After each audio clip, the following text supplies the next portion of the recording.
My name is Hidzir, and welcome to the Genre Equality podcast on the Genre Equality channel. Introduce yourselves, guys. Hello there. There are three types of the hello there's, right? There's Sure. there's the original hello there from Alec McGuinness. Yeah. Yeah. Yeah, there's the hello there from when he greets General Grievous, and then there's hello there from the recent one lah. Of course. Yeah. The most famous one is clearly the General Grievous one. Yeah. But there is one person who hasn't said hello yet, our third co-host. Yes. Hi, I'm Isa. I was just waiting for Hadi to get it out there so I could put my name in. But yes, hello there. Hello there, one and all. We're here to talk about many big things on streaming and in film.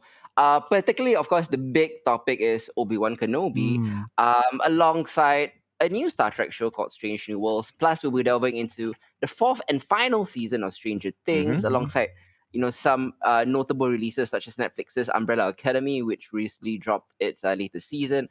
Lightyear, the Toy Story spin-off, is out there as well. Jurassic World Dominion is out in cinemas. Isa will be delving into Anime Corner. Oh, yeah. And lots more. In fact, my quick hit classics, I'll be talking about 2 anime classics as well. But this particular genre is very interesting because our 2 main topics this month focus on Star Wars and Star Trek prequel shows that each play fast and loose with franchise continuity, but where one show kept stumbling to explain itself and justify its own existence, the other kind of had fun messing with history in surprising and unexpected ways that honors canon without being beholden to it. Which description applies to which show? We gotta wait till our reviews to find out. Before we begin, though, we gotta pay a quick tribute to the legendary comic artist Tim Sale, beloved for his work on Batman, who recently passed away at the age of 66. Were you guys familiar with the work of Tim Sale? Do you have any thoughts about his passing and or his legacy? Again, another Eisner Award winner, right? Back in the day. Yeah, I mean, not really as familiar as other stuff, but I mean, I think that he did some work on Buffy also. The Dark Horse comic. Yeah. Correct. So I think I read that when I was in like secondary school or something like that. Yeah. Of course, he is most famously known for Batman: The Long Halloween, of which The Batman took a lot of inspiration from, as well as one of the best Superman comics out there, Superman for All Seasons, was also Tim Sale's work. He has this very bright, energetic, clean style. He's done, as I mentioned, Batman, Hulk, Spider-Man, Superman, basically all the greats. And he helped define the modern myths and understanding about each character through his artwork, and sometimes redefine them. He passed away at the age of 66 after severe health issues. His family have not given, the actual health issue, but it's a private thing. I understand why the family wouldn't want to get into that. But what about you, Isa? You've probably been reading Tim Sale comics for years now as well, right? I mean, obviously, like we mentioned, Long Halloween. I think there was like Haunted Night, Batman Noir. Yeah. But like some of the other stuff that he worked on, I think that was interesting was like the Catwoman one, which was called When in Rome. And I believe he also did a Daredevil one that I remember picking up a long time ago as this kind of like strange thing in the library called Daredevil Yellow. Yellow, yeah. Spider-Man Blue as well. Spider-Man Blue. So like Hulk Grey. I don't know if I've read Hulk Grey. Okay, cool. So basically, it's the whole that entire series lah. Yeah. Captain America White as well. Yeah. So he's worked on, I mean, like mostly we know him for his DC stuff, right? Especially the Batman franchise and his Rogues Gallery, like very famously, his version of Scarecrow has become kind of like the de facto look for Scarecrow in most popular imaginations. And yeah, but like I remember really, really enjoying his takes on Daredevil Yellow, Spider-Man, and Captain America. But the rest of his stuff, like he had a very iconic kind of like inking style, sketching style that is immediately kind of recognizable. I think a lot of his comic books, when they came out, had this very minimalist, just kind of black monochromatic, like black and one color kind of monochromatic covers that really popped. And in a time when that felt like pushing boundaries, right? Like that's something that we feel is very, very common here. So the man was a legend and ahead of his time. So may he rest in peace, and all my condolences to the family and his fans. Yeah, the industry in general has lost one of the greats. Of course, I actually own 3 different copies of The Long Halloween, alternate covers, definitive edition, omnibus, and stuff like that. To me, it's an all-time comics classic. Probably the best straight paperback Yeah. for the Batman character, and has become a profoundly influential text for the character, not just in comics, but in generations of adaptation, with direct lines to what Christopher Nolan has done, what Matt Reeves has done. People keep drawing from this particular comic book in terms of the interpretation of Batman, and I understand why The Long Halloween has become such a legend in for a legendary character. Yeah. R.I.P. Tim Sale, you will be missed. Let's begin with Obi-Wan Kenobi, probably the biggest title that we'll be talking about this month on Genre Equality 55. This latest Star Wars show on Disney Plus is set 10 years after the events of Star Wars Episode 3, Revenge of the Sith, Yep. in which the Jedi were destroyed by Order 66, and Obi-Wan Kenobi's apprentice, Anakin Skywalker, became the Sith Lord Darth Vader. Kenobi is now hiding on the planet Tatooine, watching over Anakin's son Luke, when one day he is called upon a mission to surprisingly rescue Anakin's daughter Leia after she is kidnapped by the Galactic Empire's Jedi hunting Inquisitors in a plot to draw Obi-Wan Kenobi out. This, of course, leads to a confrontation between Kenobi and Vader, which they couldn't resist doing, a rematch for the ages. Pre-match So let's for the begin. ages.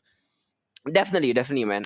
Let's begin with our black belt in Star Wars, Hardy Black here. belt. I mean, if like I'm a black belt in Star Trek, you'll be a black belt in Sure. Star Wars. Yeah. I think Yeah. I'm a brown belt, in Star Wars. I'll be a but brown belt in Star Trek too. Yeah, you're right. yeah, so Yeah. like I'll refer to you for Obi-Wan Kenobi. What do you think, being the super fan that you are? This is a hit and miss kind of season, I feel. Wow, coming from Hardy. Wow. I thought you'd be the positive one, and I was gonna shit on it, but okay. Because of the fact that we have certain expectations after the Mandalorian, you see, and Yes. after the also another hit and miss with Boba Fett, right? Like this show, I mean, from the get go, already I told you that I didn't think that this show should exist. Remember? Yeah. So I've already kind of not wanted to see this, and so when I saw it and saw what they were trying to do with it, I kind of appreciated some of the things, but really majority of it was unnecessary fan service, I guess.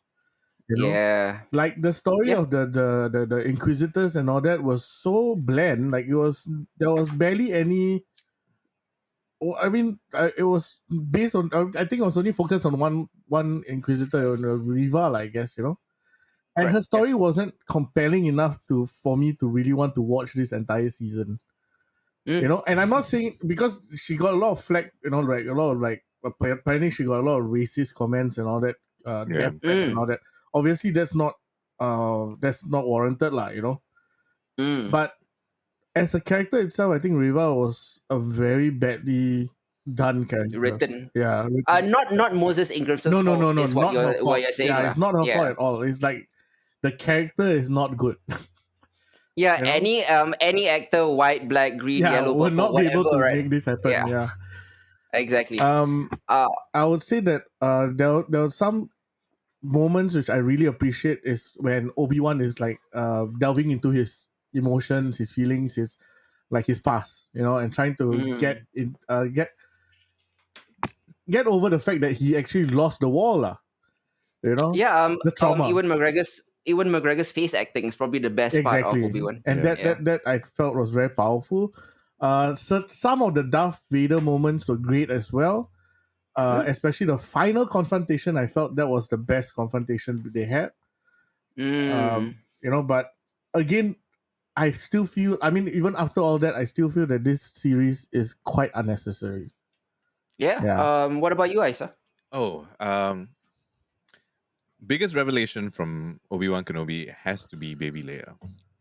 Oh yeah, spot on casting, she was fun. phenomenal performance by the young actress. I give it to her. Yeah. I think Carrie Fisher is really, really, really proud of that performance, right? And I think like those moments were the ones that I definitely enjoyed the most. Ewan McGregor continues to be at the top of his game. Like it did feel at moments that he was just like tired, and I don't know if it's because tired of playing the role or genuinely in character. That's the place that Obi-Wan found himself in, right? Or Ben found himself in, however we want to do it at this point in time. I do remember Hitz and I were talking when the first couple of episodes came out that we would totally sign up for like a kind of everyday slice of life of Ben Kenobi going to the butchery and just like, you know, following that kind of like long art form, art house stuff movie on Tatooine. That's not what Then what we actually got. You know, that being said, I have to agree with Hadi that a lot of the action sequences were great. I thought the action sequences in episode 4 in particular and in the in the finale itself were kind of like spellbinding. You know, with everything that's gone on in Star Wars and how the series has kind of grown in terms of its like polish and look with technology, those things have definitely grown as well. The question is like, honestly, did this, outside of baby Leia, did this change my life or my understanding of Star Wars in a much deeper way? Probably not. Luke's aunt and uncle are badass motherfuckers. Yes, they totally are, right? So I totally feel like there were portions of it that just didn't quite gel well for me. Again, for me, I want just to add on to that, right?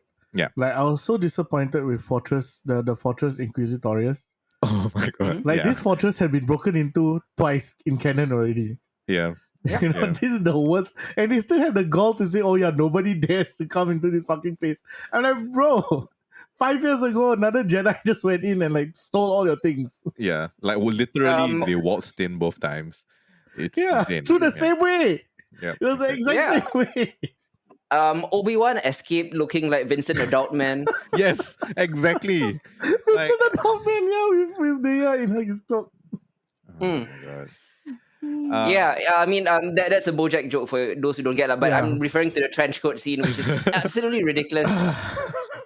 and so ridiculous. Like then, okay, and that was another thing I wanted to add was there were some moments in this series that felt very cheap. Like, that you know that snow the when they used the what's that, the speeders, right, when they came in, all of a sudden they were just there. You know. And then like the death of the guy was like so over dramatized, like as if he really meant something. But then it was such a incongruency because like he literally appeared in screen for 5 minutes and not like 30 seconds and he was gone. And but then we were supposed to like resonate with that and all that. I was like, what? Yeah, there's a lot of like issues with this series. I felt the writing could have done a lot better. I was very disappointed, even though I was already not looking forward to it, I guess. Definitely. Do you think going forward, Disney and Lucasfilm will learn their lesson and not hinge so much on legacy characters and prequels, and instead try to push forward in new territory like Mando did? Yeah, exactly. So, did you see the trailer for Andor? But Andor actually looks kind of good. Yeah, it looks a lot more expensive than this series, don't you think? Yeah. Andor has this really like 70s political thriller vibe that I'm digging. It's very different for Star Wars. Exactly. So that's the kind of like, that's what you're trying to say, right? Like they should explore that kind of, away from the whole Jedi thing and all that, no? New characters, new locations, new places. Exactly. I mean, doing this, there are no stakes for any of the characters. We know what happens to Obi-Wan. He's not going to die. Leia won't die. Darth Vader won't die. Even the Grand Inquisitor we knew was not going to die. Because he's coming back in Rebels. Exactly. So the only character that we sort of, I don't know, have some investment in had to be Reva, right? Yes. And Reva was so fully done. And that was the issue with this. Like, I'm still looking forward to additional Star Wars shows. Andor, like you said, looks really good. Mando season 3 looks amazing. Asuka is essentially Rebel season 6. Yeah. You know? Oh yeah. So yeah, those are all looking good, but they should stop hinging on legacy characters. Look at what how Solo did. Look at how Obi-Wan did. You know, they're this in the middle of Look how Boba Fett did. backs. Look, exactly. Stop hinging on legacy characters and try to push it forward. These characters are great. We honor them, we revere them, but perhaps the being beholden to canon and the reverence is holding back any sort of innovative storytelling, because you can't do that with these characters. Yeah. You know? Agree.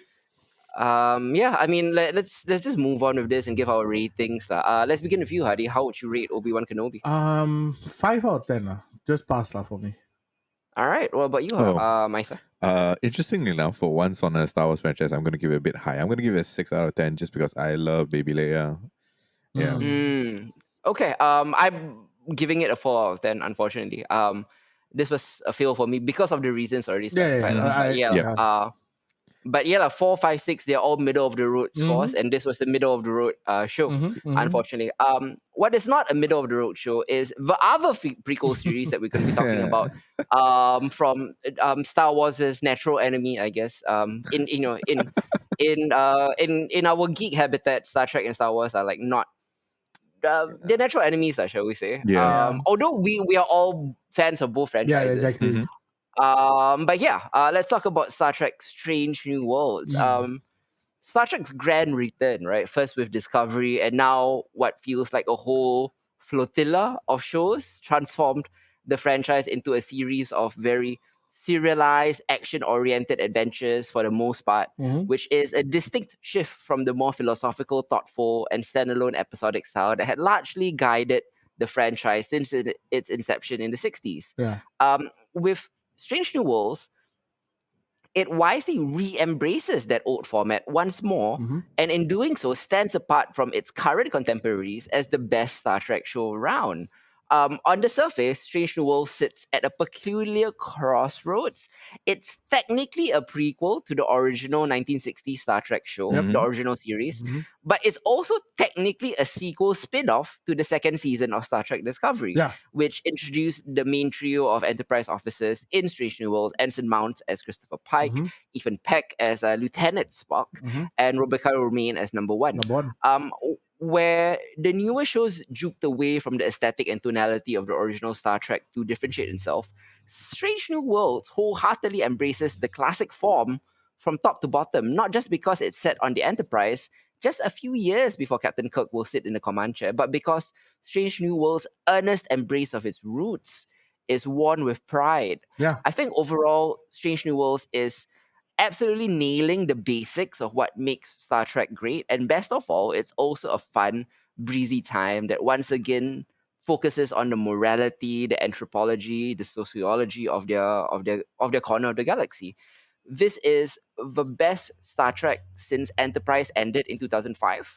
Hey, and I'm here for it, man. What about you, Hadi? What do you think about Strange New Worlds? Strange New Worlds is strangely a breath of fresh air in the whole Star Trek TV series landscape. I think Discovery kind of went. It's so disappointing because they kind of were going towards a very good direction and then suddenly just went crazy. And Star Trek Brave New Worlds, even though it's exploring things that we kind of already, seen in terms of like its format, right? It's a very familiar kind of format. One thing is that I find the earnestness, is that the word? Of the show really endearing. There's something about this crew of Enterprise that just works really well. From Spock, because we've seen Spock and Pike and Number One all in Discovery, right? Season 2? Correct, yeah. Yeah, and I don't know, they kind of work as these legacy characters, right? We have so many versions of Spock right now. We have 3, I think. 4. 3. 3, okay, yeah. And each with their own kind of like, technically 2 actors have only played him in canon. The third Spock from the movies is from a different timeline, the Kelvin timeline. Correct. Yeah, right. Yeah. Whatever it is, I find myself looking forward to watching Strange New Worlds, which is very different from how I experienced with Discovery. I'm not saying that this show is the best Star Trek show out there, because the best Star Trek show out there is the Orville, right? Yeah, but so I mean, just by technicality, because the Orville is not technically a Star Trek show. Yeah. This is the best This is the Star Trek best show Star out Trek there. show, yeah. And I'm really glad for it, because all the episodes, even though it's episodic and all that, it's really actually quite entertaining. And Yeah.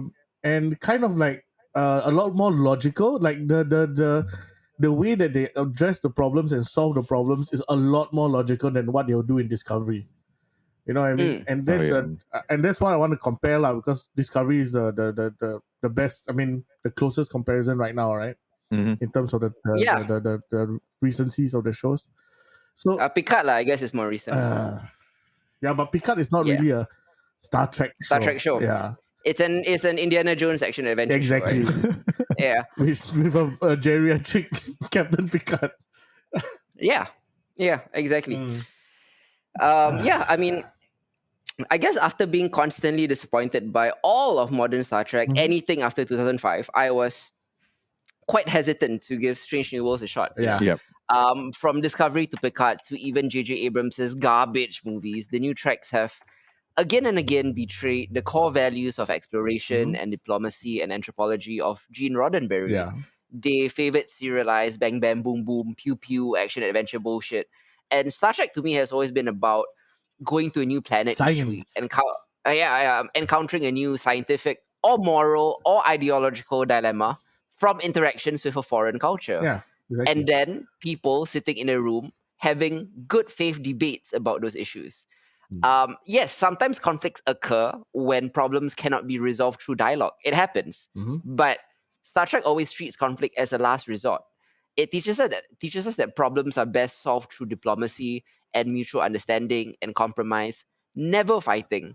And yet, the new regime that runs Star Trek seems to believe that such things are old-fashioned. Every story is now serialized. It's always about defeating an evil alien baddie by fighting space battles and starting intergalactic wars. And what happened to the Star Trek I love the shows about enlightened beings who want to go to the stars, not to make enemies. They want to make friends. Legitimately, it's about communication and connection. They want to make friends. They're not looking for enemies. And after being crushed for nearly 2 decades, it seemed impossible to me that Star Trek would ever find its way back to its roots. Yeah. So of course, Strange New Worlds came as a huge shock and a sigh of relief when I started watching it. The Star Trek I loved is back. It's here. Strange New Worlds is a refreshing throwback, not just because it's a prequel, but because it embraces everything that makes Star Trek great. Exactly. Episodic storytelling, issues settled through diplomacy, scientific anomalies that make you rethink your worldview, and good-hearted people who just want to help. And it's all presented in this very fun, breezy package, wrapped in really great production values, and a likable cast from Uhura to everyone else. Yeah, man. That have instant chemistry. Yeah. I mean, at the end of the pilot, when the first planetary conflict was resolved with a literal ethics lesson, I actually kind of almost cried. It's corny, but it's precisely the Star Trek that I love. Exactly, same. Okay, Captain Pike and Obi-Wan are kind of similar because we all know how it's going to end, right? Yep. But the journey there doesn't have to be meaningless. Yeah, agree. And Captain Pike's journey here is not meaningless. That's the whole point of the show. Captain Pike knows what happens to him. He has seen a glimpse of the future, but he's trying to make the most of it right now. And we are kind of living in the most, I guess, divisive era of my lifetime, at least. So perhaps the hope, optimism, and ethics of classic Star Trek is the type of sci-fi we need the most right now. And Strange New Worlds definitely delivers that. Do you agree, Hadi? Any other thoughts on Strange New Worlds? I mean, that first episode did it, man. Like, when they decided to go down and freaking, first of all, they had to still show off that they had the biggest gun, right?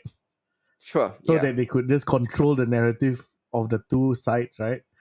Yep. I love that, they had the biggest stick, so here we are, we're going to negotiate, instead of just telling them what to do, they really negotiated, I mean, I know it's simplified and all that stuff, but it's such a breath of fresh air, and to see hatreds, 1,000-year hatreds go away after, whatever, I know it's a bit idealistic and all that, but still it was fun to watch, and it didn't, there was no major explosions or intergalactic battles and all that, but that was how it should be resolved, and then Prime Directive becomes That's how Prime Directive started, right? Mm-hmm. Yeah. At this particular point, the Prime Directive hasn't actually been implemented yet. This was the point where Prime Directive is starting to be implemented, and this is how they're getting to their philosophy of non-interference. Yeah, exactly. And so so great, good for them, and then as they jet off into space, now we have a new planet under the the Federation, the Starfleet. Yeah. Absolutely. Even some of the smaller episodes, like every Star Trek show has a shore leave episode. Oh, I love the shore leave episode. Weirdly enough, Discovery has not given us a shore leave episode. Like, those guys need a break. But just Spock spending time with fiance, that weird body swap comedy thing that they did. Captain Pike kind of mediating a new entrant into the Federation. They're even doing interesting things with bits of canon that are not very that people quite hate. Like Spock's brother Cyborg is back. And nobody likes him, but this show is actually doing something interesting with him. I liked it. Yeah. Laan, whose last name Noonien Singh. It's I mean, come on, they are going to do a Khan thing soon, and I'm weirdly here for it. Like they're not as beholden to canon, and if they are beholden to canon, they have an unexpected layer to it that we've not seen before. Something that like Obi-Wan doesn't have, for example, or Solo. It's very, very cool. The only thing I have to push back on a little bit is some people are saying that this is the best Trek since TNG. It's very good. Don't get me wrong. Strange New Worlds is very good, but let's not get carried away here. Strange New Worlds is better than Disco. It's better than Picard, but it's a long way to go. It's not even close to DS9 or Voyager or even Enterprise yet. And there's like second, third, and fourth best shows. Correct. Yeah. So it has quite a ways to go, lah. I'm not saying it's not good, but it's very good. But come on, lah. Like DS9 and Voyager and Enterprise have earned a measure of respect. I think you need like a few more seasons under your belt before you can make that decision. Sure, yeah. I mean, those shows that we talked about have like 4, 5, 6 like banger seasons back to back. Like Strange New Worlds has to do this for more than one season. Then I will start to rank it above, lah. But I'm very encouraged by what I've seen so far. Yeah, I got a feeling that one day it might be in the top 5. Sure. A top 5 for Star Trek shows is very difficult to get into. Exactly. They have quite a huge list of very good shows up there, including the original series, which is still up there. You know? Final thoughts and your rating, Hardy. How would you rate Strange New Worlds? Honestly, this is an easy 8.5, I'll say, out of 10 for me. All right. This is an 8 out of 10 for me. From what I've seen, very highly rated. I'm excited to watch it every week, you know. This is cool. Before we move on to our next topic, though, I do have to tell Hardy that I spent the weekend watching Discovery Season 4. How do you find it? And I kind of forgot, what was your rating for Discovery Season 4? Not good, I think. Damn, okay. I kind of was... I think I give it a 5 or 4. Yeah, I thought it was like a 5 out of 10 season. It's way better than Season 3, I thought. Okay. Like, I liked that it was a 13-episode diplomatic mission, which I've never seen before. It was all about Burnham learning to compromise. You know, she's always been uncompromising, right? But as a captain, she has to find middle ground now. I thought it was an interesting arc for everyone else, from Tilly to Tal and everyone else. I don't know. I find I just found their characters so... Like, I'm just so sick of it already. Like, I don't know why, lah. Maybe I'm just tired from just watching it back to back, lah. Yeah. But I like that it was actually a diplomatic mission. It's serialized, but it is a Star Trek mission. You know, they're making first contact. They're trying to learn an alien culture. And it's probably the first time a starship has gone outside of our galaxy. So that's very interesting too. Yeah. I will give it a 5 out of 10 because it introduced a lot of new things. And wasn't as bad as Season 3, which was just horrendous. Anyways, let's move on to the 4th and final season of Stranger Things. This is Netflix's era-defining sci-fi horror show, and it returns in a big way after a 3-year hiatus for its 4th and final season. It has a sprawling everything, including the kitchen sink, batch of new episodes. They are honestly way too big for their own good. It is broken up into 2 parts, with 7 episodes in May and 2 episodes on July 1st. This incredibly bloated season features some fearsome runtimes. You can already feel fatigue just looking at the duration of each episode. The shortest of the May episodes is 70 minutes long. Yep. The longest is 100 minutes. The rest are all in their 70s to 80s. The 2 July episodes are even longer, with the first being an hour 25 minutes and the second finale being 2.5 hours long. There is a very good season of Stranger Things in here somewhere, but it is jockeying for space with what feels like an entire additional, or maybe 2 extra seasons, less interesting seasons that are running concurrently. You know, there's a Russian prison break, there are nefarious government factions battling each other, the usual teen drama, not just in Hawkins but in California too. There's a new monster called Vecna from the Upside Down, and so much more. Vecna. And it feels like the show does too much to give its large ensemble of admittedly fantastic actors something to do. But sadly, most of what we see is not that interesting. In some instances, I guess, especially with the horror fantasy aspects in Hawkins, this is some of the best work that the Duffer Brothers have done, particularly with the body horror and Max's arc, probably the best thing that the Stranger Things has ever done. But you know, the other stuff in Russia, Alaska, and California is just not good. Let's begin with a more positive thought. Sure. I'm very down on this season. I don't like it at all. But what about you, Hadi? You seem to be a bit more positive with the final season of Stranger Things. Okay, it's again a mixed bag. Okay. But I did like the epic moments when it came. First of all, the California characters just yeah, boring. Yeah, I mean, apart from 11, once she got kidnapped and all that, like really had nothing to do. Yeah. Once 11 was taken out of that, right? That equation, like I don't know what the rest of them are there. Like just forget about them, you know. Like the Hawkins guys had a really interesting murder mystery thing that they had to figure out. So I kind of like that part, and I really enjoy like how they solve Max's issue, you know. No spoilers, but everyone knows how she solves the issue. Yeah, I mean, episode it's 4. a meme, I mean, freaking Kate Bush, number 1 in the world right now. You know, and that moment was so epic. Like I felt that was one of the most epic Stranger Things moments of. I mean, I think everybody's seen that clip. It's on YouTube and all that. Sure. I actually think it's the best moment that Stranger Things has ever put together. And this is quite emblematic of like there are so many of the best things that Stranger Things has ever done. But they're squeezed in between some of the worst things that Stranger Things have ever done. Yeah, and that was the only issue that I feel that was with the show, that there's a lot of crap just to get to the best parts. You know? You know, Will, like literally that's the most useless character I ever met in my life. He's been useless in season 1, bro. Exactly. Like ever since he came back from the Upside Down, it has not improved. You know? Yeah. And he's crying about his best friend now. You know, best friends with me anymore. I don't care.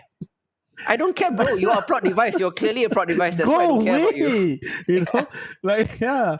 So there's a lot of things like that. Now that he's no longer a plot device, why are we still hanging out with you? Exactly. So mean, right? But yeah.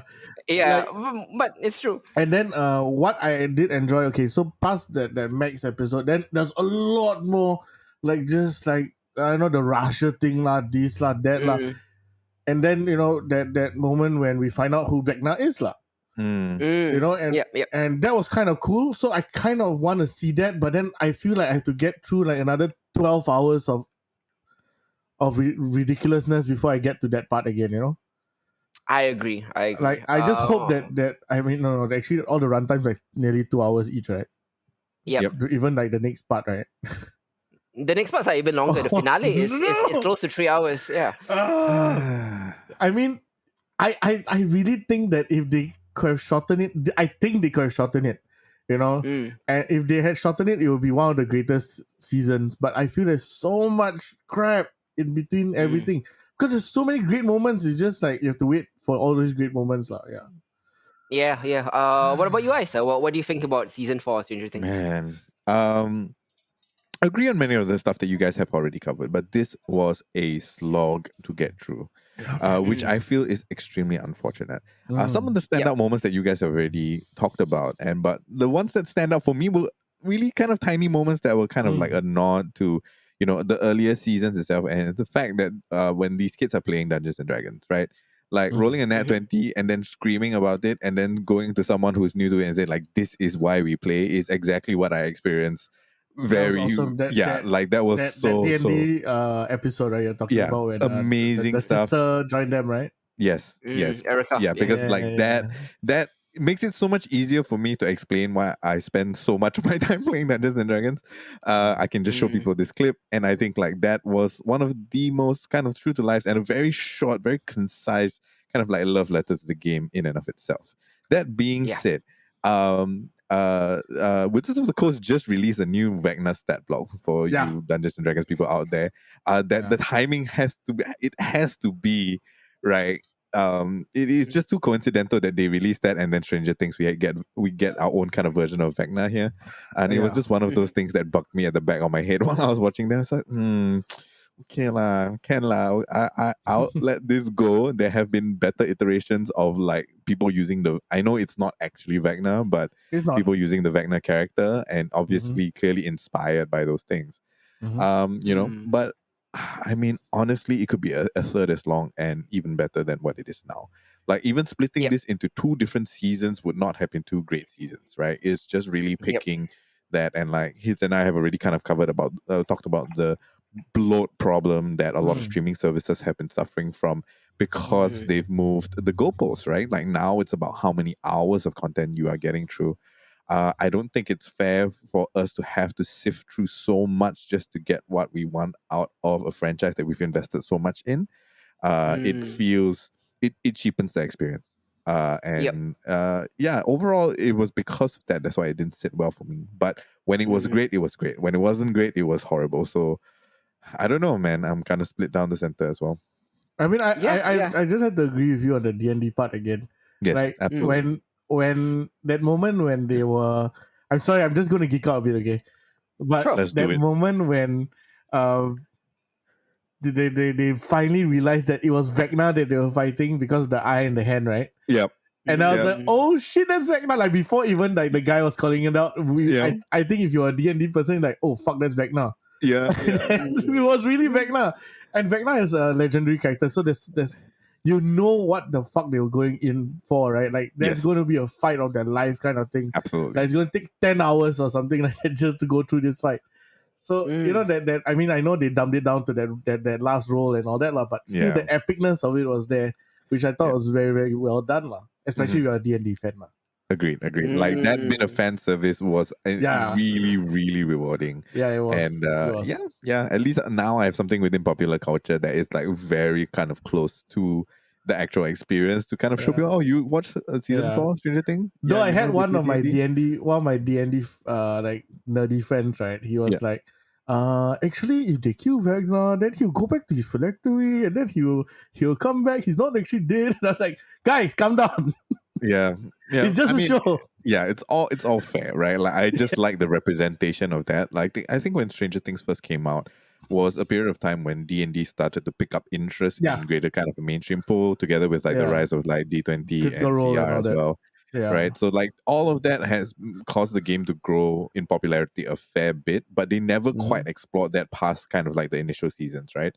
Or like just when he comes back, just like, guys, I just want to play D&D, right? I feel like that all the fucking time.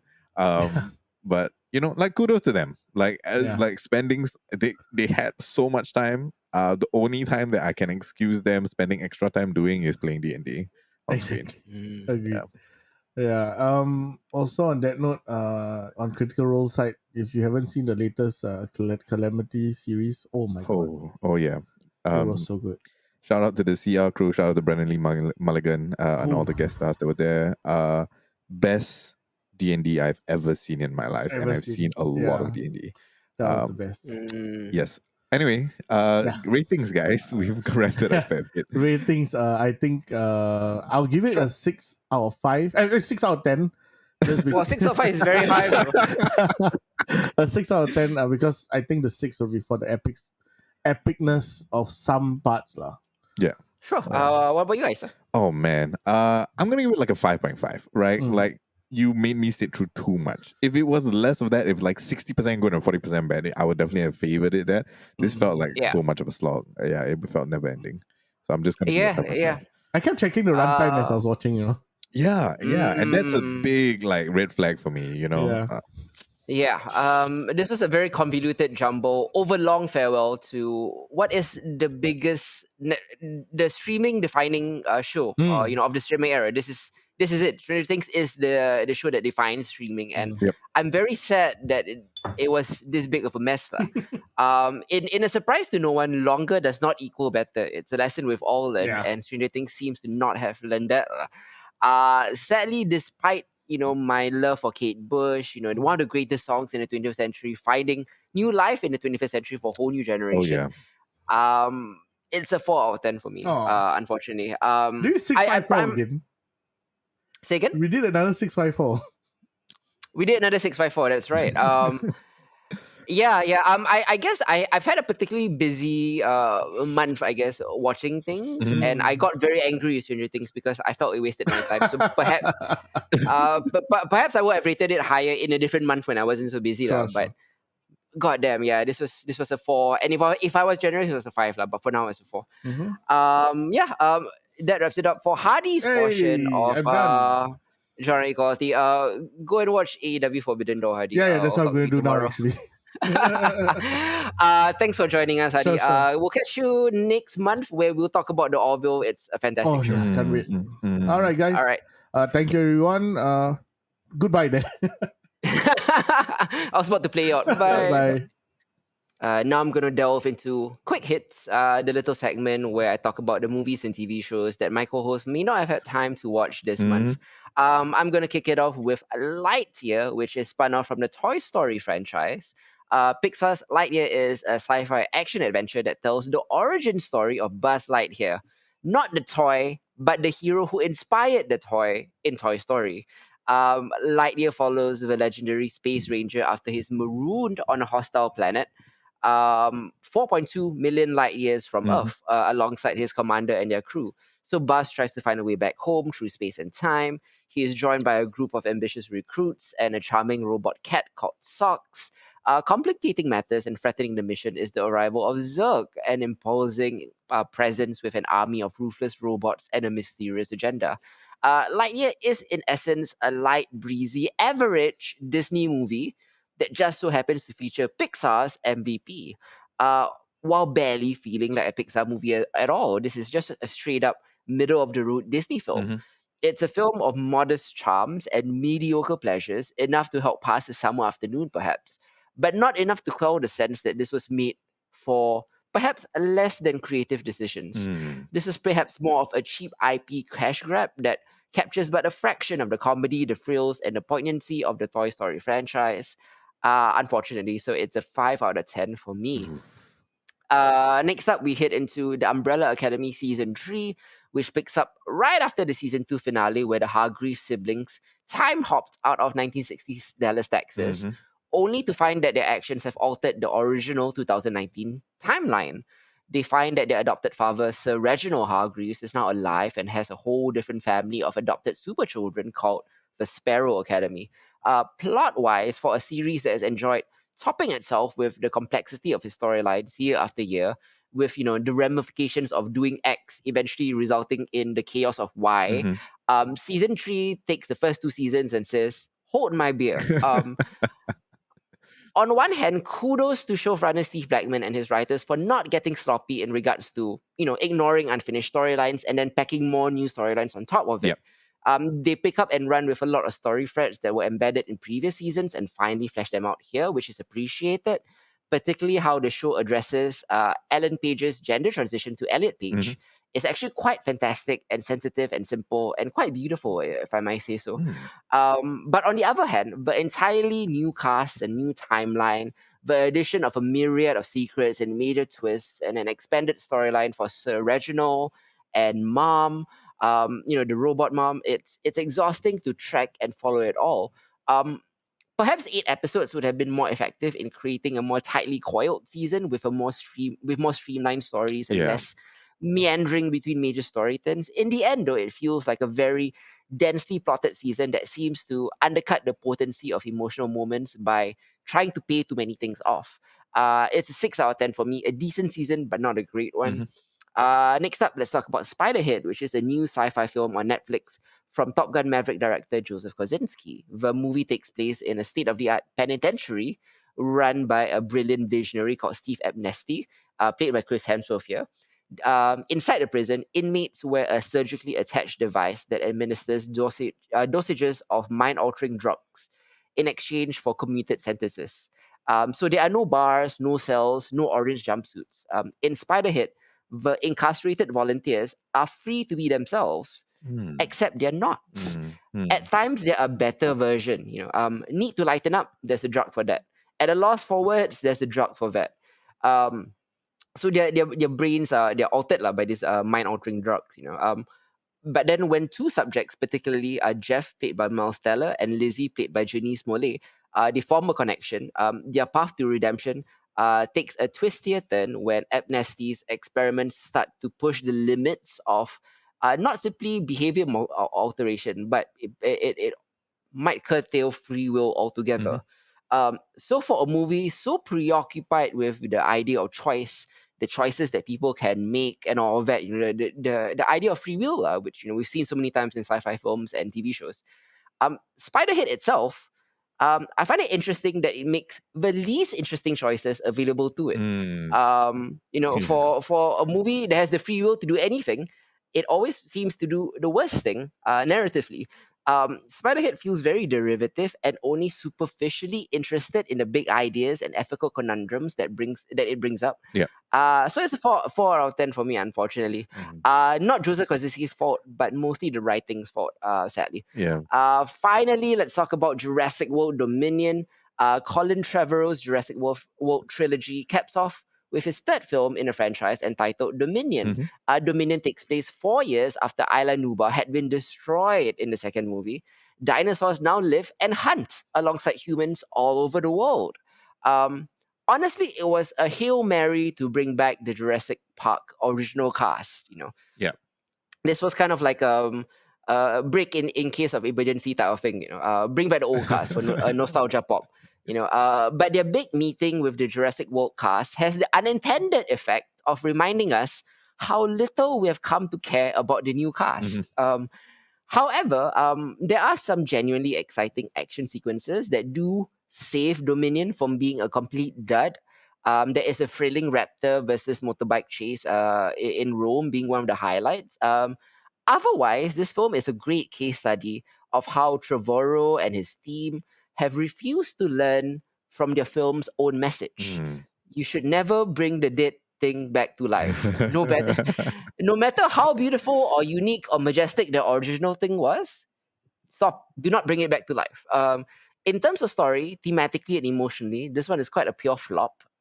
It wastes a genuinely cool premise just to redo the same beats and set pieces from previous movies. This is the Force Awakens of Jurassic Park, if I may say so. Yeah. And nostalgia nearly isn't enough to mask how lazy and or insipid this was. Unfortunately, it's a 3 out of 10 for me. Partially redeemed by some great chase sequences, but other than that, give this one a miss. Yeah. So that wraps it up for this episode's quick hits. Let's move on to Aisa's anime corner, which seems to be more interesting than quick hits this month. Yes. What do you have for us, Aisa? Okay, so let's kind of just dive straight in. I'm gonna really quickly go through some returning anime and some thoughts about that. We got the third season of Kaguya-sama Love is War, entitled Ultra Romantic. Still extremely funny, and perhaps to be one of the best romantic gag animes that are out there at the moment. I don't know how they've not exhausted the similar thematic themes they've done for 3 seasons, but it continues to be hilariously laugh out loud, grip your sides funny. Really, really enjoying that. Season 2 of Komi Can't Communicate is also back. I believe that they are catching up on Netflix at the moment as well, so you can go ahead and watch that on Netflix. It's just the unfolding story. There is a bit more kind of progression this time round, other than the kind of like slice of life scene thing. The character arcs are developing, which is nice to see in what is a very kind of low stakes comedy anime about social anxiety, and I've been really enjoying that. The Rising of the Shield Hero season 2 is nonsense. Don't bother watching. Which is extremely disappointing because I highly recommended the first one. I think its subversion of the isekai hero tropes was very, very very interesting in the way that they kind of approached it, right? For season 1. But in season 2, they fall right back into those same tropes again. And nothing that they have tried in season 2 has managed to save it. There's some interesting possible plot points that may in the future be kind of cool, but like outside of that, like the pacing is poor. It feels like the animation has gotten sloppy. The story is non-existent as far as I'm concerned, and there's no real character growth from the first season, which is a pity because like I think they ended off in such a great way. This feels like one of those things that is continuing for the sake of continuing. Either that, or they're just trying to set up for a next season, which I really can't say I enjoy. The last returning one is called Science Fell in Love, so I tried to prove it. This is also another kind of like romantic gag anime that whose first season I did cover a long time ago under some notable mentions. It is back. It continues to be funny, and it talks about these two particular scientists who are trying to scientifically dissect what love is about on like a physical on a physics and chemical and biological level. It was pretty funny in the first season and continues to be funny on that level. If you enjoyed the first season, the second season gives you more of the same without it being tired. And those are the 4 kind of big returning ones that I had to say something about. Like, honestly, I would have dropped Rising of the Hyoshiro, but given how much I raved about season 1, I had to just tell people, like, look, I know it's popping up on your screen as a recommendation, but no lah, it's okay. Right. Yeah, just save yourself the time. Like, that's 3 to 4 hours of your time better spent watching basically anything else on the list. We are going to move on to new anime this season. Nice. We have had okay, since the Odd Taxi season, right? Like, it's been very hard for any season following that to kind of like keep up. I do think that we have some really, really good standouts. I'm going to talk about the notable mentions for the new ones, and then Hits and I are going to dive into the 2 that we think are must watches for this particular season. First of all, we're going to talk about Summertime Render, which is, oh man, for all intents and purposes, is a murder mystery set on an island that includes time jumping. In a lot of like kind of throwbacks to ReZero, a lot of kind of throwbacks to a lot of ton of stuff, even like Dark and stuff like that, right? We follow Shinpei Ajiro, who has lived with the Kofune family after the death of his parents and the Kofune family's 2 daughters, Mio and Ushio. He leaves the island to continue his education in Tokyo and then returns after a while after one of the sisters, the younger one, Ushio, tragically drowns during the attempted rescue of a young girl. During the funeral, his best friend's mom informs him, or his best friend informs him that, there were signs of foul play, casting doubt on the way that she died, and it sends him into an investigation to find out how his childhood friend actually passed away. Him suspecting murder has taken place. He reevaluates kind of the recent events since he's coming back to the island itself. But strange incidences continue to happen on the island itself. There are people start to disappear. There are unexplainable kind of phenomena that occur, leading Mio, the older sister, and his childhood friend, to recall an old folk tale regarding these entities called shadows who may inhabit the island and might be the reason for all of this. So there is a lot of secrets that they need to uncover.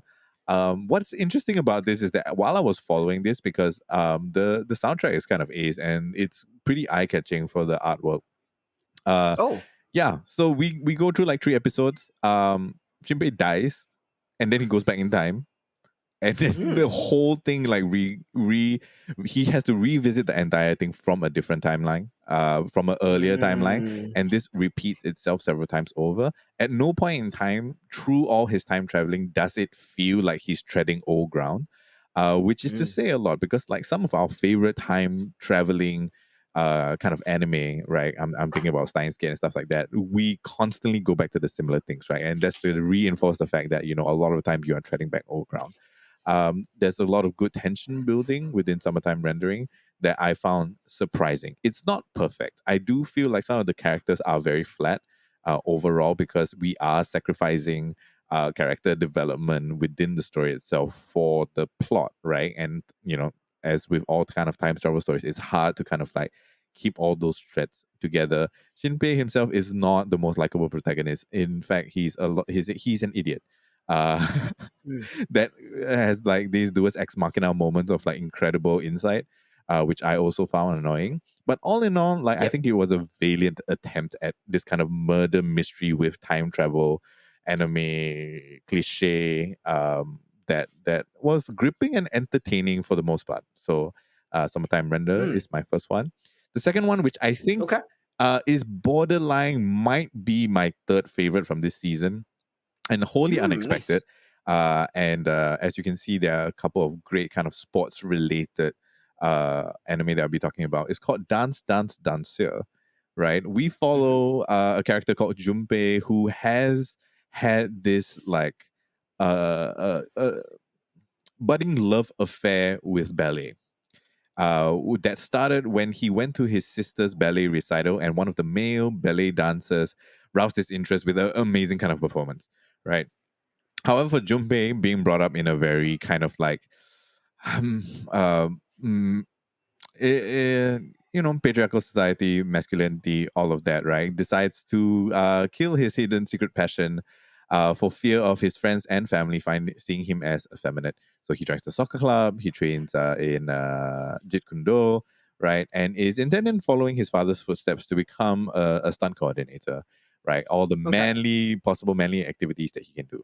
However, further down the line, when he joins high school, Junpei has a classmate called Miyako who manages to see him demonstrating an impressive kick that was a combination of like his Jeet Kune Do training and some skills from ballet that he seems to have like effervesced into his skill set. And as he shows that off to his friends, she decides to recruit him, and she decides to recruit him by flashing him. And I'm not really sure how that's important, but it's a small, just kind of like moment of like weirdness that's there. He, after a lot of resistance, and although he has abandoned his long kind of like kept secret dream of pursuing ballet, he does eventually rediscover ballet and the euphoria that he enjoyed. And a lot of it has to do with his journey of rediscovering that desire and dealing with the social implications of his decision to do that, relearning or kind of like dispensing of all the notions that he had that he would be laughed at and be called effeminate. That it is an incredibly touching story with some beautiful amazingly beautiful animation, the way that it captures movement. Mappa is the studio that is responsible for this, so that explains a great deal of the quality of the artwork and the animation here. It is very, very enjoyable just to see like these moments of freedom being captured in beautifully rendered movement. And on top of that, having like a very kind of like well planned out character arc for our protagonist itself, with a very touching and heartfelt story that isn't afraid to get into like the nitty gritty of like what's considered acceptable for a boy to pursue, right, in terms of his passions and his interests. Like Danseur could have easily made it into like my top picks for this, but it sits very comfortably at third place right now.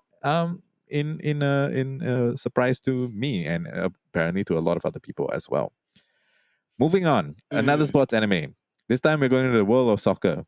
Ao Ashi is basically okay, so we've got Captain what is it? Captain Tsubasa in Inuyasha 11. That's kind of like when people ask you if there's a soccer anime that's pretty good, all right, you're gonna name those two. Ao Ashi has taken top place in that right now. Like this anime aspires to Haikyuu levels as far as sports anime goes, right? I don't think it quite reaches that, but I think in future seasons it would definitely have the ability to reach those levels.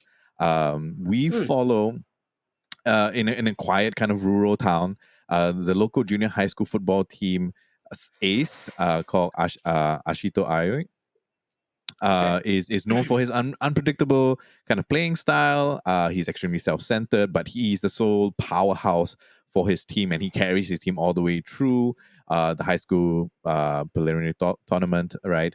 And their win streak is devastated when an opponent causes him to lose his temper and he gets sent off for the rest of the game. Without the star player, the team is eliminated, and Ashito is eventually approached by a youth team coach who senses potential in him and invites him for tryouts in Tokyo. And that is the beginning of what is, like all sports anime follow the kind of same kind of storyline, more or less, right? There is very little kind of deviation for that, and more or less for the rest of the anime. From there on, and it's not getting to know your teammates, realizing you're not like the biggest fish in the pond, right? Yeah. Trying to see who your rivals are and the friendly competition that's there. Like it hits all those beats in a soccer setting. The one thing that I will praise that Ashi as doing is that it recognizes for once that uh, soccer is a very different game, right? From in terms of the way that it works. It's not because like you are a fantastic, brilliant player and therefore like it's going to make sure that you win and all of that. There's a lot more people here involved here, even against like a huge ensemble cast anime like Haikyuu, right? There's 11 boys here, right? All of them with like pretty solid kind of like character backgrounds that all interplay with each other, and the nuances of those relationships are outstanding. In my opinion, I do feel like this ranks very highly on my list of like possibly greatest sports anime.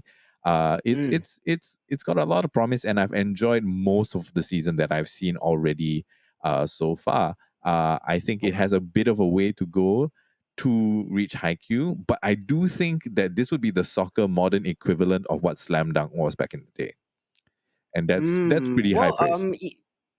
even Haikyuu wasn't Haikyuu in season 1, Yeah. like it takes multiple seasons for it to get to greatness. So Yeah. this is the potential for Yes. it. So finally, we've gotten a football anime that's worth watching. So please go check out our Ashi as well. Okay. Next up, again, going to be talking about in a kind of totally different vein. I'm going to be talking about Birdie Wing Golf Girl Story. This is a silly little anime about girls who play golf with superpowers involved. So more in the line of Kuroko's basketball than Slam Dunk or in Haikyuu itself. We follow Eve, who gambles on golf games to kind of like make ends meet.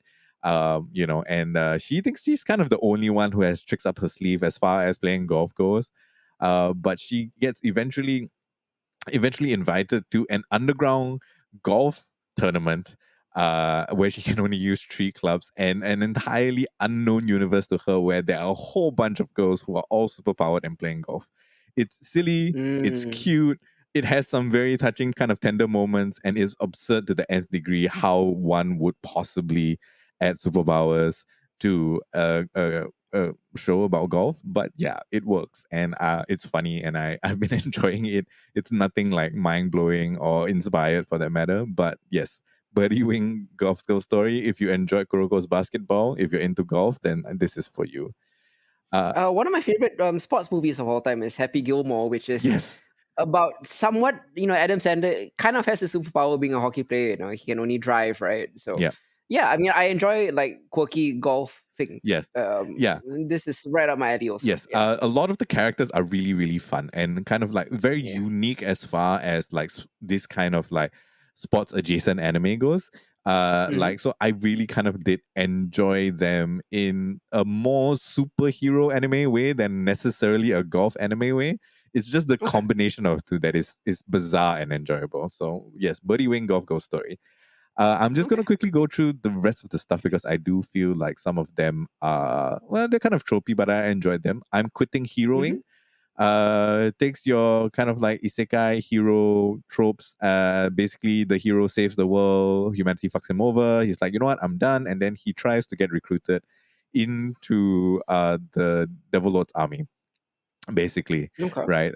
So what takes place for a huge chunk of it is basically a workplace comedy where he, in disguise, tries to solve a lot of the logistical and HR problems within the Devil Lord's army, in the organization itself. And by and large, like, you don't see how powerful he is in terms of his power set as much as his great mind for logistics and people management.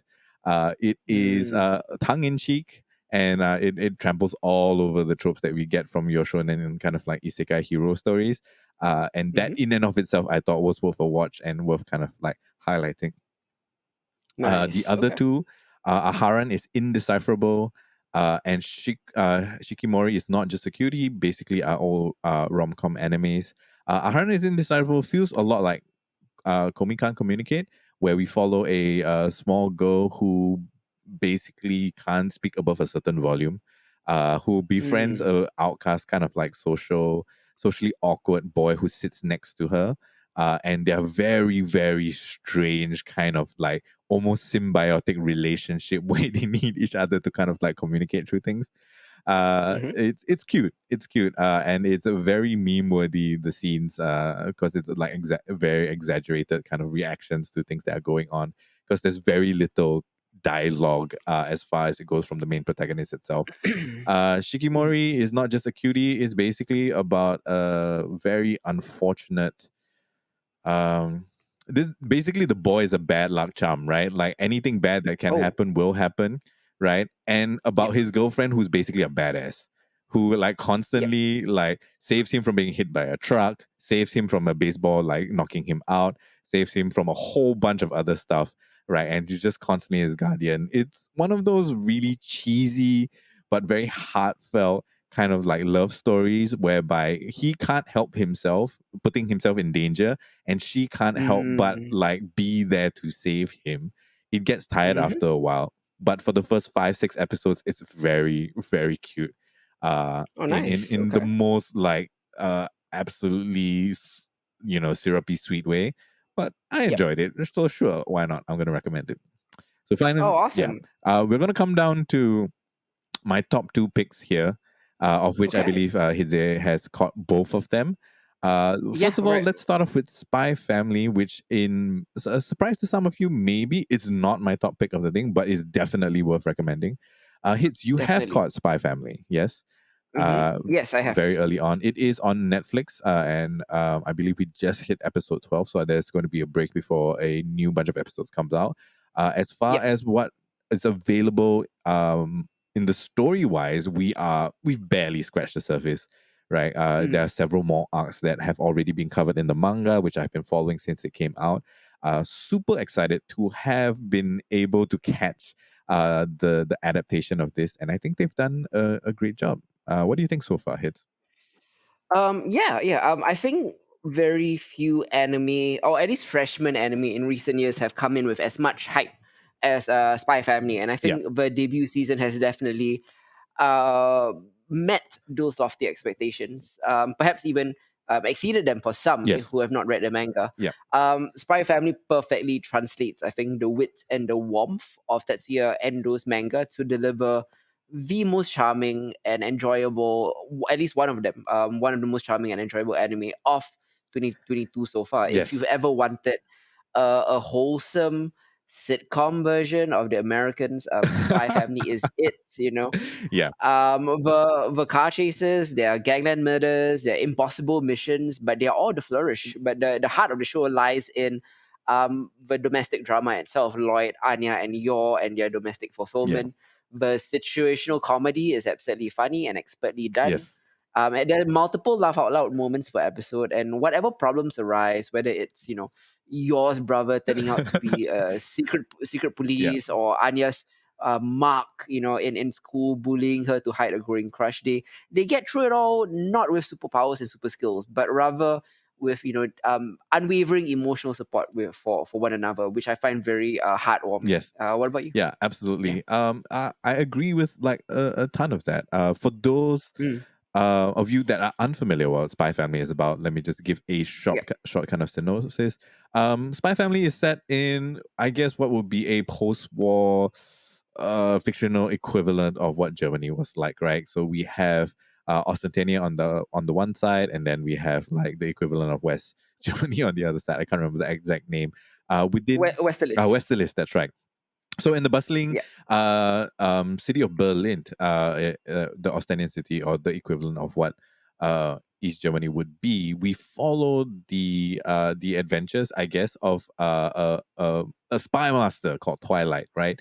Who eventually dons the alias of Lloyd Forger, who is an esteemed psychiatrist. However, his latest mark requires him to start a family, and he goes about this by well, going to an orphanage and finding a kid, and maybe one of the cutest kid anime characters in recent memory, Anya, who happens to be a telepath who has run away from the facility that was conducting experiments on her, and also stumbles into a fake marriage with, secretly, unbeknownst to him, one of Ostentania's top assassins, called Yor, also known as the Thorn Princess.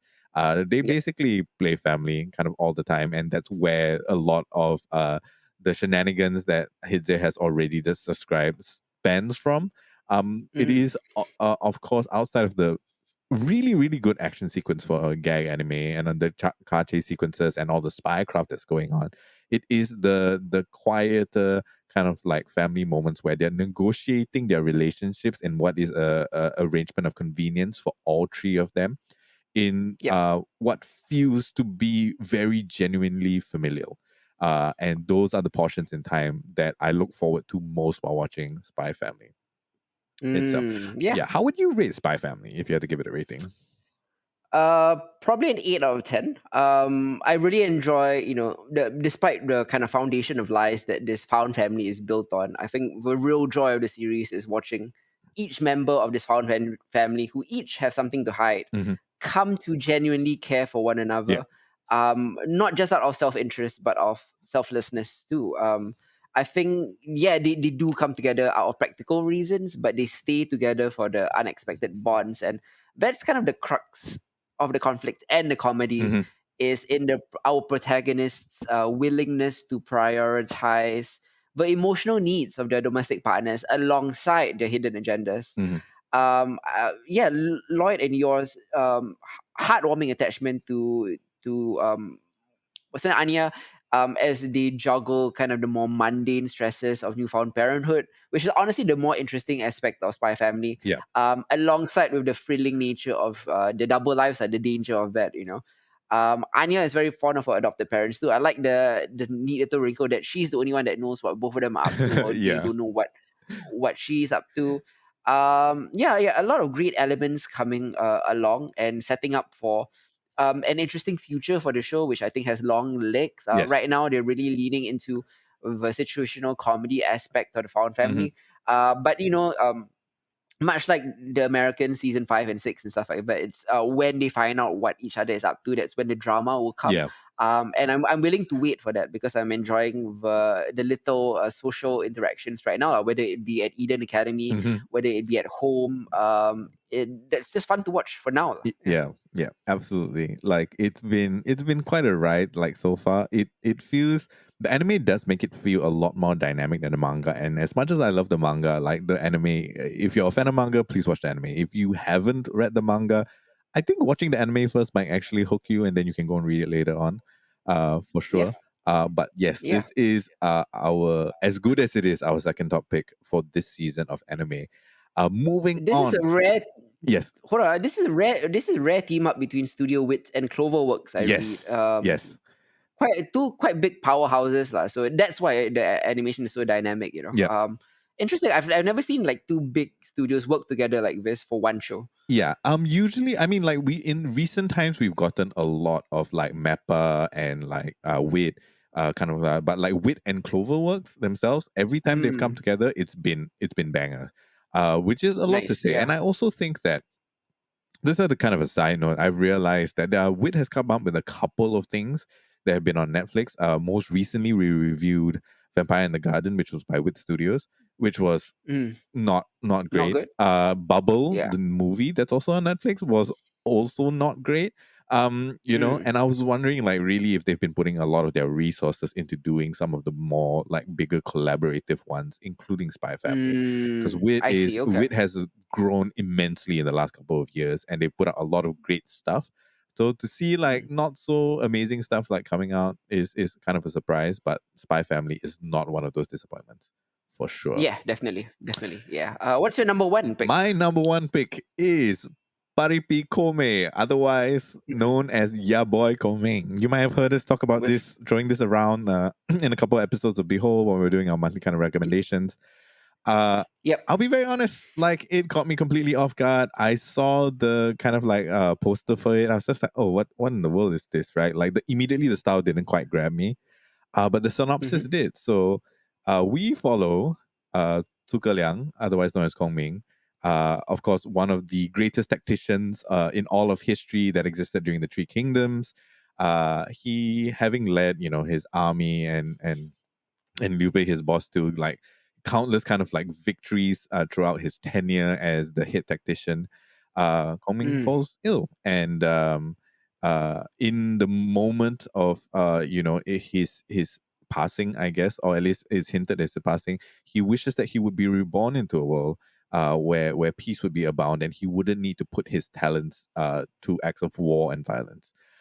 His wish is apparently granted, and he gets transported to modern day Shibuya, where he wanders around in his kind of like classic garb, as most people would imagine Zhuge Liang to be wearing. Yep. Where he is ultimately, I guess, taken in by an aspiring J-pop idol called Aiko. Kongming is eventually discovers Aiko's talent for singing and her dreams in becoming of having her music kind of reach the world, and dedicates himself and his talents to that cause. That in and of itself was like a fascinating and like out of the box enough premise for me to start watching. What I got at the end of the season, which just ended, is a phenomenal anime. It's not odd taxi by any means, but in and of itself, Ya Boy Kongming is a story uh, that has tons of stuff, right? Like it has the musical appeal of like Carol and Tuesday. It has the pacing of like a sports anime. It has these like phenomenal kind of like character arcs that are well written and well voiced with so much kind of like emotional investment on the audience's part. The music Yep. is dope. The gags are great. The way that they weave in all these like art of war, or even kind of like stratagems, and even Kongming's own stratagems from his time as a tactician into this modern day setting of the music industry in Japan, or in Tokyo specifically, is like so genius.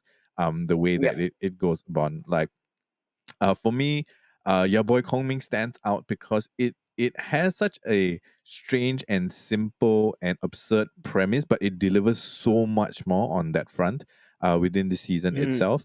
To be able to cram all of that without ever feeling like they are overreaching is a phenomenal effort. And I really kind of like enjoy that. There's some strange kind of twists and turns here and there that you don't kind of see coming. The way that it's Yep. set up and the way that Komi kind of strategizes is always kind of a surprise as far as it goes. So I'm not going to go too deep into that for people who are going to start enjoying this as well. But what did you think of Ya Boy Komi? Yeah, I mean, it combines. I know everyone calls it a reverse isekai, which it is. Yeah. He gets brought forward to modern day, similar to Termi Rominove.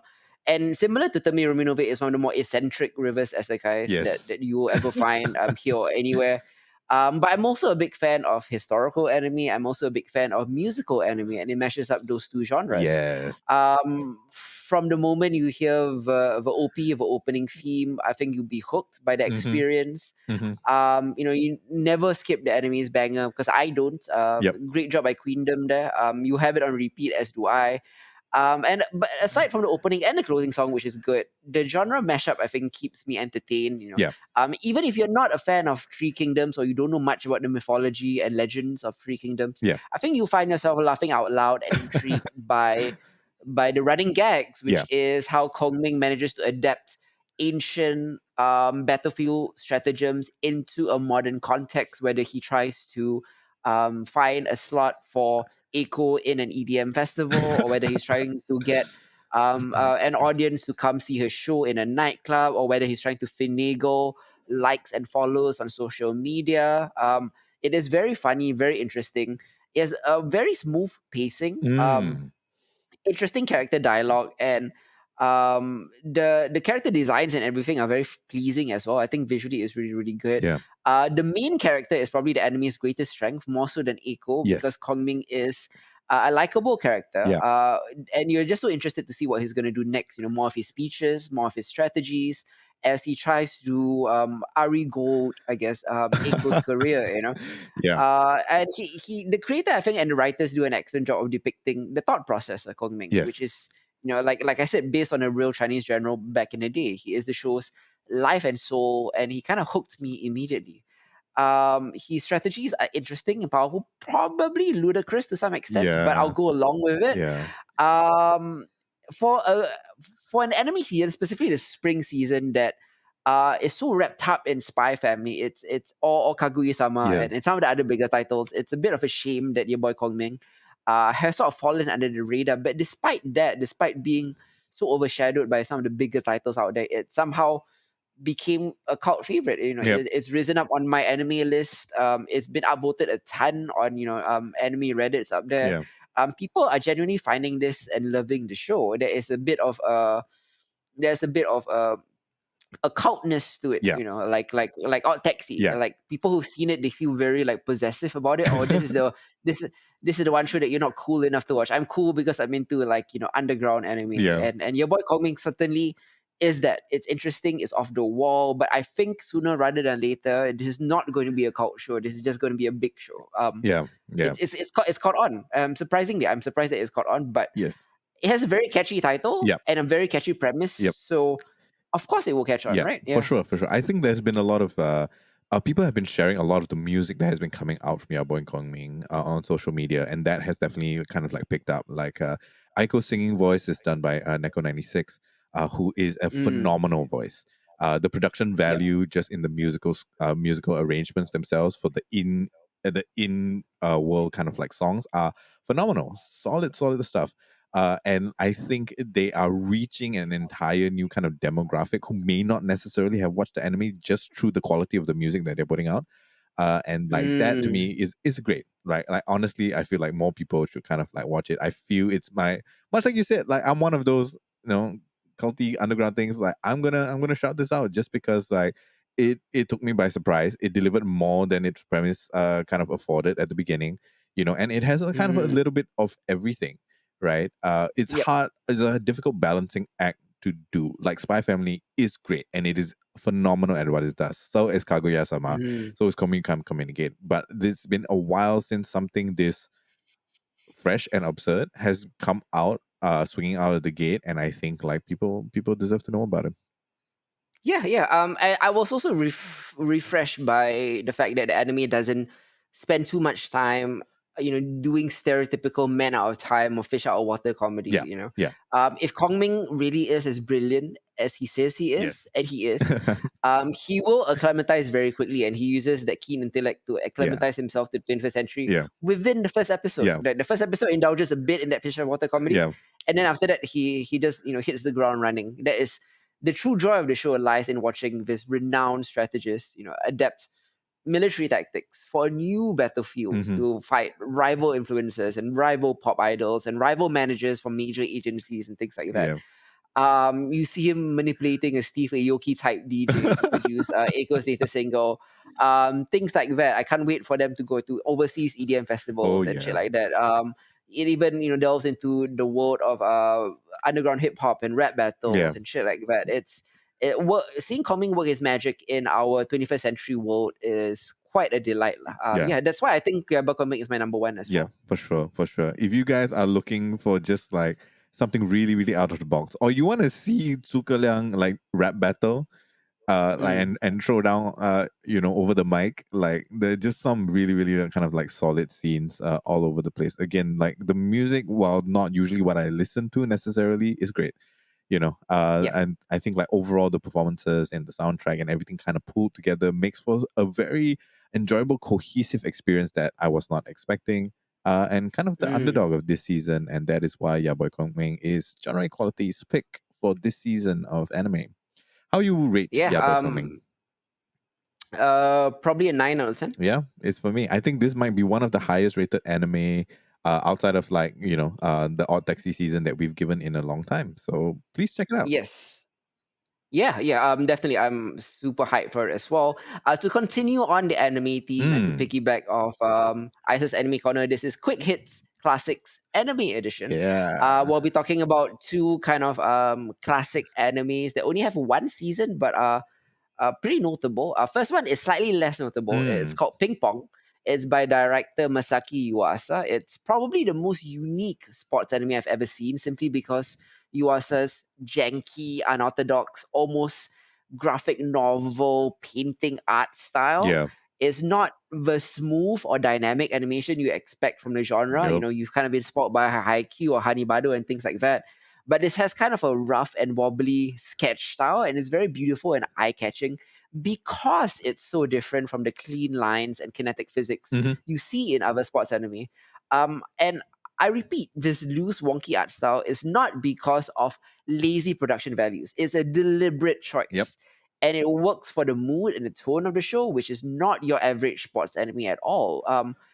I guess you'll still be amped for the matches because the movement looks great and the camera angles put you right in the action. Yep. But like akin to its art, I think the anime takes a rough and dirty approach to its protagonist, to its teen protagonist. Neither their manners nor behavior is sanitized in the way you expect from high school sports anime. They shit talk in every conversation. They are not typically great sportsmen. Nope. There's no grand show of respect or heartwarming montages of overcoming obstacles here. These kids behave like actual teens, and the show is realistic when it comes to the harshness of competitive sports and the personalities of its characters, the alpha personalities particularly. We follow three major characters. One is Tsukimoto. He is nicknamed Smile because he never smiles.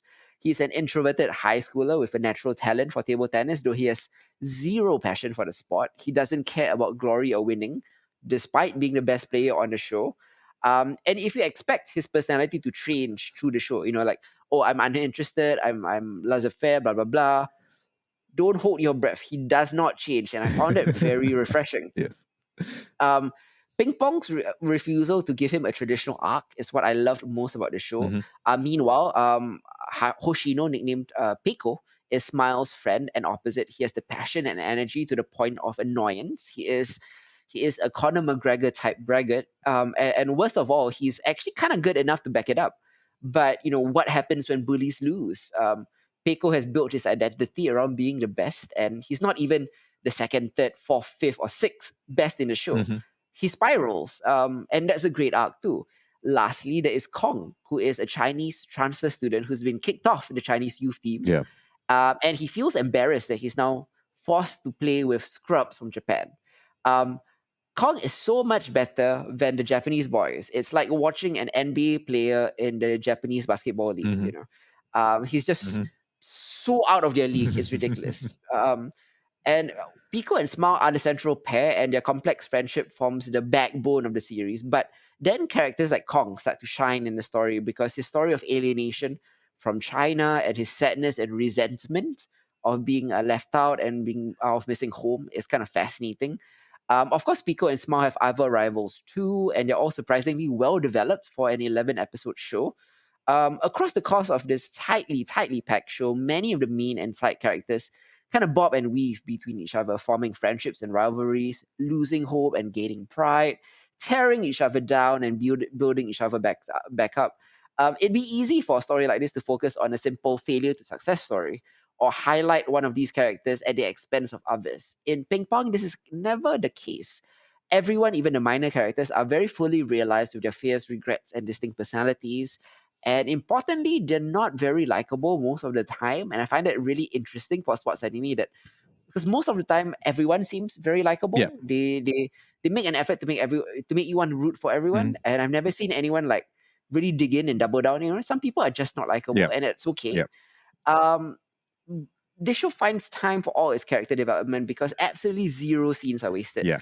That doesn't mean that the show is rushed. It simply means that every line tells you something about the character, and every confrontation between two players changes something in both of them. This cuts to the heart of what ping pong is all about, since you may have noticed, I haven't been talking about competition. I haven't been talking about victory. Yeah. Ping pong's characters care about winning, but the show itself is actually most interested in exploring failure and why failure is sometimes more important than winning in terms of building a person's character. From its unique style to its ability to subvert sports anime tropes, to even its great sound design, Ping Pong is a total yeah. artistic triumph. Definitely recommend it for you. Last but not least, I'm going to be talking about Fullmetal Alchemist Brotherhood. Let's go.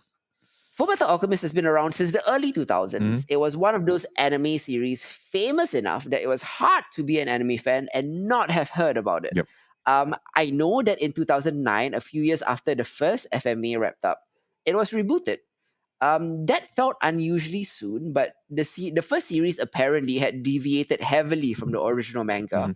At the creator's request, apparently, since the manga was still ongoing at the time. And the second series was going to be true to the soon-to-be ending manga.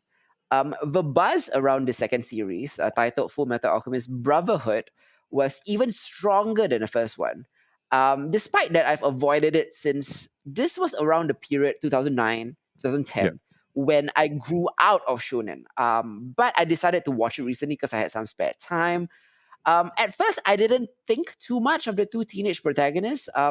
What I knew was that Edward and Alphonse Elric had tried to resurrect their dead mother through alchemy. I knew that was never going to go well because, of course, it doesn't. And as a result of the botched attempt, Ed lost most of his right arm and left leg, and El lost his body, so his soul had to be bonded to a suit of armor. So much of the story involves them searching for a way to become whole again. And I wasn't really interested in following two teenagers trying to fix themselves after having done something horribly stupid. The typical shonen thing. Fortunately, Fullmetal Alchemist is, well, I don't know about the first one now, but Brotherhood is a lot more than that. Manga creator Hiromu Arakawa has built a world that invokes the look of 1940s Germany, with cars and telephones and radios and trains and a quasi-fascist government. The only difference is that this is a world where alchemy is considered a science. The country Amistris lives and breathes independent of the Elric brothers' existence, which allows the series to be more than just two teenagers trying to fix a childhood mistake. Yep.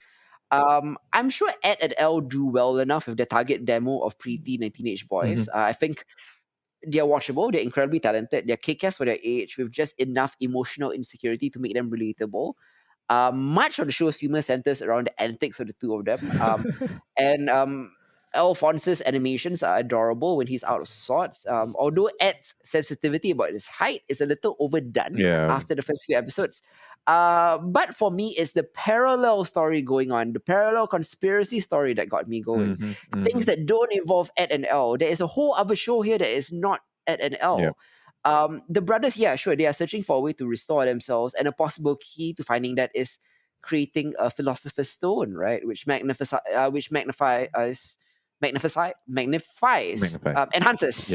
an alchemist's ability. Okay, normally alchemy requires an equivalent exchange. Alchemists cannot create something out of nothing. Since a philosopher's stone reduces or outright negates the need for exchange, is a highly desirable object for alchemists beyond the Elric brothers. So this sets up the parallel storyline. While the Elric brothers are dealing with their own shit on the center stage, there's another story involving a conspiracy within the military, the Philosopher's Stones, a civil war from 6 years ago. The two overlap from time to time and eventually merge later in the series. But for the first half of the series, the Elric brothers are largely in the dark, only tangentially involved in what's going on. And this segment of the story, spearheaded by the ambitious Colonel Roy Mustang and his cohorts, who understand there is something rotten in his country's military and he intends to root it out. Roy's storyline is fascinating to watch because he's very aware that he's playing a dangerous game against unknown enemies who outrank him, Mhm. and his enemy is equally aware that Roy is getting too nosy for his own good. Roy is quite of a genius, a tactician. He moves intelligently. He shoots for the long game, so long that his real agenda doesn't even become clear until halfway through the series. A rarity for a protagonist, and since he's not the titular character, the moments where he finds himself in trouble are a lot more nerve-wracking, I found, since there's less of a guarantee that he'll make it out intact. Yeah. The two plots connect, though the Elric brothers' pursuit of a Philosopher's Stone, and because, as a state alchemist, Ed reports to Roy Mustang. Yep. But Roy seldom gives him any direct orders or involves him in any of his plans, probably because he knows the Elric brothers are kind of these uncontrollable wild cannons. And Roy himself is also a powerful alchemist specializing in fire. He's almost overpowered. I have a suspicion that the manga writer/artist made Roy too powerful of a secondary protagonist because he frequently gets hamstrung in ways that keep him out of action. The Elric brothers often start fights at full strength, and Roy is usually wet. Yeah. He can't start a fire when damped or crippled, or when both are faced with a potential battle. It starts to rain or something. But when he finally does get some action in, it ends up being some of the most badass scenes in the first half of the series.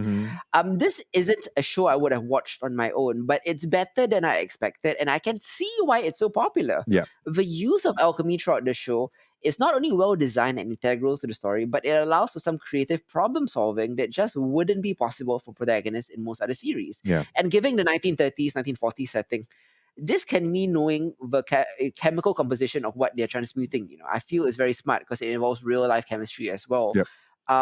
Though Ed and Elle aren't my typical cup of tea, I don't actually dislike them. And they eventually grew on me by the end of the series. But I would have found the series more difficult to get into if Roy and the other military or spy figures had not been working in the background. I really needed that more mature storyline and the elements of danger and uncertainty that came with it. It's a bit of a shame that when the enemies become one, like when the stories intertwine, Roy's role becomes diminished in the third quarter of the show. More hamstringing, but he bounces back by the end in a spectacular way. My only major complaints about the series is something that might betray me as like a crotchety old man, I guess. But I had a hard time with the show's slapstick humor. I found it a bit, for lack of a better term, terrible. Fullmetal Alchemist has always liked to balance its pathos with punchlines, but there were quite a few times where I thought there were too many cutesy gags to the point where they undercut the drama of any given scene. Like hearing Edward freak out about being called short once or twice was funny, but by the 500th time, the gag was sort of like a run into the ground, and I couldn't roll my eyes any harder. In the end, though, the story comes together in an absolutely rollicking final arc. I can't deny that the final episodes demanded to be watched one after the other, and what comes together in the series is greater than the sum of its parts and overshadows any faults I might have found in it. And it's probably one of the best shonen anime I've seen in a long time. I think it's right up there with Hunter x Hunter. Attack on Titan, I don't classify as shonen anymore, so it doesn't fall into this. But yeah, if you want to talk about animes of all time, this is right up there. You saw Fullmetal Alchemist back in the day, right? Do you have any thoughts or memories of it? Oh man, I actually rewatched Brotherhood sometime when kind of quarantine started. Like it had just appeared on Netflix, and I was just like, okay, it's been a while. I'm just gonna kind of binge through that. I think like I agree with a lot of things that you've just shared. Mainly because like revisiting it as an older fan, I definitely like the gags and all of that. I think what really stood out for me watching it just about 2 years ago is that there's so many kind of iconic scenes, right? Things that have kind of like seeped into the cultural consciousness of anime fans that stem from Brotherhood itself. And one of the things that doesn't get discussed enough is that Mustang is amazing, and I will always give him credit for pulling the story through what could have been like extremely boring shonen stuff. Like it is Mustang and the villains that push Brotherhood into seinen territory, right? And it's that very kind of fine balance that they don't always get right between the shonen and the seinen parts of this series that had a palpable tension, right? There are moments in time when they have to remind you that, look, while all this is going on, there are two kids trying to find their way through all of that, right? As best as they can, right? But like it that and it always cuts back and forth between that and the fact that the conspiracies and all the motivations of all the major players involved in this world is threatening to overwhelm the fact that these kids have one goal and one goal alone and will do whatever it takes to kind of get there, right? Everything else on the side is the meat of it, and Edward and Eric are essentially kind of like the garnish on top for that, and that's how I felt. But like such compelling character stories outside of the two main characters, such compelling stories for the villains, I feel, as well.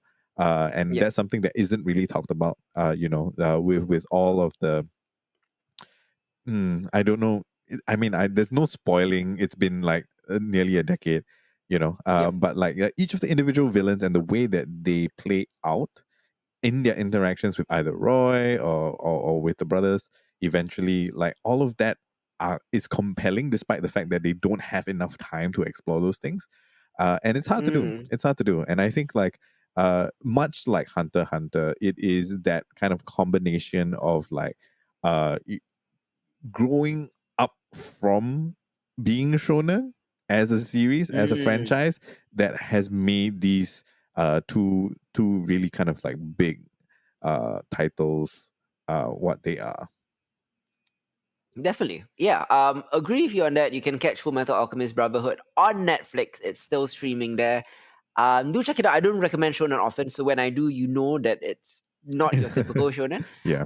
And not that FMAB like needs my help. Like it's quite a legendary title, right by itself, anyways. Yeah. And yeah, that wraps it up for this episode of Genre Equality. We'll be back next month to talk about two big Marvel titles, Ms. Marvel and Thor: Love and Thunder will be out in cinemas and Disney Plus respectively. We'll also be talking about the latest season of the Orville, our quote-unquote best Star Trek show in the world right now. Plus, we'll be talking about an incredible third season of The Boys as well, alongside many other things, but those will be our four main topics. So next time, this has been Hidzir. I'm Isa. Goodbye, guys. Ciao.